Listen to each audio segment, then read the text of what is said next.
24 ബ്രേക്കിംഗിലേക്ക്. തൃശൂർ പൂരം വെടിക്കെട്ടിനുള്ള ഒരുക്കങ്ങൾ തുടങ്ങി. തിരുവമ്പാടി ക്ഷേത്രത്തിൽ വെടിക്കെട്ടിനുള്ള മരുന്നരച്ച ശേഷം വടക്കുംനാഥ ക്ഷേത്രത്തിൽ വെടിമരുന്നിന്റെ തിരിതെളിച്ചു.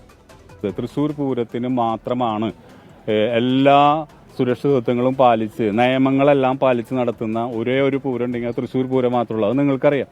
ഇവിടെ വെടിക്കോപ്പുകൾ ഇവിടെ മാഗസിനിൽ എത്തിച്ചാൽ തന്നെ അതിൻ്റെ സാമ്പിളുകൾ അതിൻ്റെ ഉദ്യോഗസ്ഥന്മാർ വന്ന് അതിൻ്റെ സാമ്പിളുകൾ എടുത്ത് കാക്കനാട്ട് ലാബിൽ പോയിട്ട് അതിൽ നിരോധിത കെമിക്കൽ ഇല്ല എന്ന് ഉറപ്പുവരുത്തിയതിന് ശേഷമാണ് ഡിസ്പ്ലേ ലൈസൻസ് ജില്ലാ കളക്ടർ തരുന്നത്. അപ്പോൾ അതിനുള്ള ഒരു മാറ്റം എന്തെങ്കിലും ഉണ്ടെങ്കിൽ അത് മാറ്റിത്തരേണ്ടത് ജനപ്രതിനിധികളുടെ ഉത്തരവാദിത്തമാണ്. സൂരജ് സജീവ് വിശദാംശങ്ങളുമായി. സൂരജ്, ചില പ്രതിസന്ധികളുണ്ട് എന്നൊക്കെയുള്ള റിപ്പോർട്ടുകൾക്കിടെയാണ് ഇപ്പോൾ ഈ ഒരുക്കങ്ങൾ തുടങ്ങിയിരിക്കുന്നത്. വിശദാംശങ്ങൾ.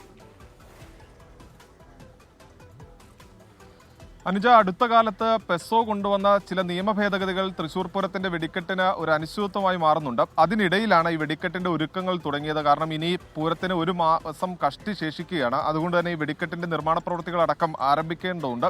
തിരുവമ്പാടി വിഭാഗത്തിന്റെ ഈ വെടിക്കെട്ട് നിർമ്മാണ സാമഗ്രികളുടെ ഒരുക്കങ്ങളാണ് ഇന്ന് തുടങ്ങിയത്. തിരുവമ്പാടി ക്ഷേത്രത്തിൽ മരുന്നരച്ചതിന് ശേഷം ഞാനിപ്പോൾ നിൽക്കുന്ന ഈ വടക്കുംനാഥ ക്ഷേത്രത്തിൽ ആ മരുന്നിന്റെ സാമ്പിൾ എത്തിച്ച് തിരിതെളിക്കുകയായിരുന്നു.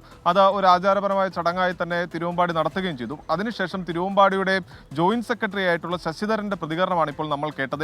ഇത് സംബന്ധിച്ച് എന്തെങ്കിലും അനിശ്ചിതത്വമുണ്ടോ എന്ന് നമ്മൾ ചോദിച്ചിരുന്നു. അദ്ദേഹം പറഞ്ഞത് മുഖ്യമന്ത്രി ആചാരങ്ങളിൽ ഒരു മുടക്കവുമില്ലാതെ നടത്തും എന്ന് ഉറപ്പ് നൽകിയതാണ്. മുഖ്യമന്ത്രിയുടെ വാക്കിൽ വിശ്വസിക്കുകയാണ്. അതോടൊപ്പം തന്നെ സുരേഷ് ഗോപി കഴിഞ്ഞ ദിവസം ഈ കണ്ണൂരിൽ വെടിക്കെട്ട് അപകടമുണ്ടായതാണ് ഈ നിയമ ഭേദഗതിയിൽ മാറ്റം കൊണ്ടുവരാൻ കഴിയാത്തതിലേക്ക് നയിച്ചത് എന്നൊരു പരാമർശം നടത്തിയിരുന്നു. അതിനെതിരെയും ഇന്ന് തിരുവമ്പാടി ദിവസം രംഗത്തുനിന്ന് ഒരു സാഹചര്യം ഉണ്ടായിരുന്നു. കാരണം ഏതെങ്കിലും തരത്തിലുള്ള ഭേദഗതിയിൽ ഒരു മാറ്റം കൊണ്ടുവരണമെങ്കിൽ അത് ജനപ്രതിനിധിയുടെ ഉത്തരവാദിത്തമാണ് എന്നതായിരുന്നു സുരേഷ് ഗോപിക്കുള്ള മറുപടി. തൃശൂർ പൂരം വെടിക്കെട്ടിനുള്ള ഒരുക്കങ്ങൾ തുടങ്ങി.